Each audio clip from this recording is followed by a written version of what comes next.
உங்கள் தந்தி1 தொலைக்காட்சியில் கருடா தினமும் காலை 6 மணிக்கு காண தவறாதீர்கள். ராமநாதபுரம் மாவட்டத்தில் பெய்து வரும் கனமழையால் பேருந்து நிலையம், புதிதாக கட்டி திறக்கப்பட்ட சிறுவர் பூங்கா உள்ளிட்டவற்றில் தண்ணீர் தத்தளிக்கிறது. அது தொடர்பான காட்சிகளை முதலில் பார்க்கலாம்.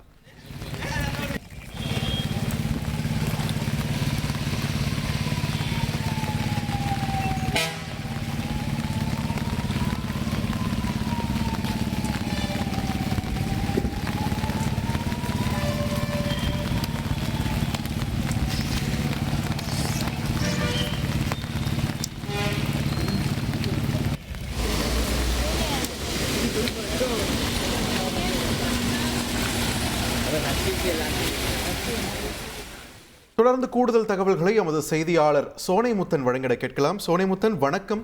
இப்போ ராமநாதபுரம் மாவட்டத்தை பொறுத்த வரைக்கும் மழை தற்போது குறைந்திருக்கிறதா, இல்லை இன்னும் கனமழை தான் பெய்து கொண்டிருக்கிறதா? அங்கே தேங்கியிருக்கக்கூடிய மழை நீரை பேருந்து நிலையத்திலிருந்து அகற்றுவதற்கு ஏதேனும் நடவடிக்கைகள் முன்னெடுக்கப்பட்டிருக்கிறதா? விரிவான தகவல்கள் சோனைமுத்தன். வணக்கம். ராமநாதபுரத்துல தொடர்ந்து பெய்து வரும் கனமழை காரணமாக பேருந்து நிலையம் மற்றும் சிறுவர் பூங்கா உள்ளிட்ட பல்வேறு இடங்கள்ல மழை நீரானது குளம் போல் தேங்கியுள்ளது. இதனால் பொதுமக்கள், பயணிகள் கடும் அவதியடைந்து வருகின்றனர். ராமநாதபுரம் மற்றும் தமிழகத்தின் பல்வேறு மாவட்டங்களில் நேற்று இரவு முதல் தற்போது வரை விட்டு விட்டு கனமழையானது பெய்து வருகிறது. அதன்படி ராமநாதபுரம் மாவட்டத்தில் இருக்கக்கூடிய பல்வேறு பகுதிகளில் கனமழையானது தற்போது வரை பெய்து வருகிறது. இதனால் நகரின் தாழ்வான பகுதிகளில் மழைநீர் குளம் போல் தேங்கி பொதுமக்களுக்கு பெரும் சிரமத்தை ஏற்படுத்தியுள்ளது. குறிப்பாக ராமநாதபுரம் பேருந்து நிலையத்திற்கு முழங்கால் அளவு தண்ணீர் தேங்கி நிற்பதால் அந்த பேருந்தில் பயணம் செய்ய வரக்கூடிய பயணிகள் மற்றும் வாகன ஓட்டிகள், அந்த பகுதியில வியாபாரம் செய்யக்கூடிய வியாபாரிகள் கடும் சிரமத்திற்கு ஆளாகியுள்ளனர். அதே போல அரண்மனை அடுத்த தங்கப்பா நகர் பகுதியில் புதிதாக கட்டி திறக்கப்பட்ட சிறுவர் பூங்கா முழுவதுமே மழை நீரால மூழ்கி காணப்படுகிறது. அதில் சிறுவர்கள் பயன்படுத்தக்கூடிய விளையாட்டு உபகரணங்கள் முழுவதும் மூழ்கியுள்ளதால சேதமடைந்து பயன்படுத்த முடியாத ஒரு அவல நிலை ஏற்பட வாய்ப்பு இருக்கிறது.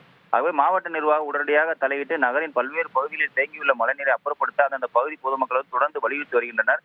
தொடர்ந்து இந்த மழையானது பெய்து வரும் காரணத்தினால அந்த மழை நீர்களை அப்புறப்படுத்தும் பணியும் மந்தமான நிலையில் நீடித்து வருகிறது. நன்றி சோனைமுத்தன், உங்களோட விரிவான தகவல்களுக்கு. உங்கள் தந்தி1 தொலைக்காட்சியில் கருடா தினமும் காலை 6 மணிக்கு காண தவறாதீர்கள்.